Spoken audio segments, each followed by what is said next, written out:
Um, well, yeah. It's another one of those books that I always feel awkward about talking about on here because I can't use certain words in case TikTok limits the video, but I also need to get across what the book's themes are and such. So here we go. Now, I was fortunate enough to ARC read Eyes on Me, which was the first book in this duology.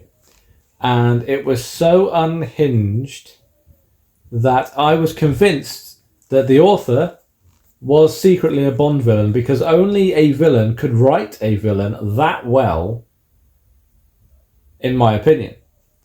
And everybody else seemed to agree how good that book was because Jolene then decided she was going to write an immediate sequel. And when I say immediate sequel, I mean immediate sequel. I mean, it picks up exactly where the last one left off.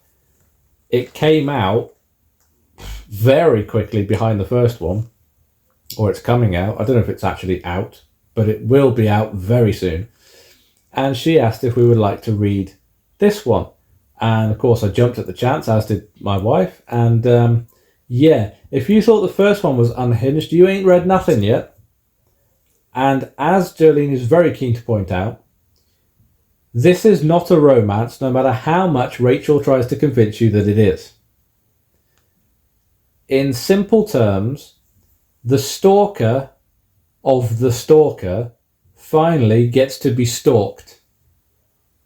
So, yeah, in the first book, there is a stalker who stalks somebody in the office building opposite, and the stalker is being watched by Rachel. And her sole goal in the first one was to make it the other way around so that the stalker ignored the other bitch and was focusing on her instead. Well, that happens in this book. But she struggles with the fact that she can't watch him anymore because he's watching her. And there's some very questionable methods to achieve the goals that she ultimately wants to achieve. And if you've read the first book and you've read the gum scene, don't worry, there's no gum in this book. There is, however, a net curtain. You'll know when you read it. So I gave it 5 stars, the wife gave it 5 stars, and everybody who reads it is going to give it 5 stars because it is just so delightfully unhinged, darkly comic, and so incredibly well written. If you don't read it, you're doing yourself a disservice. So yeah, go and check it out.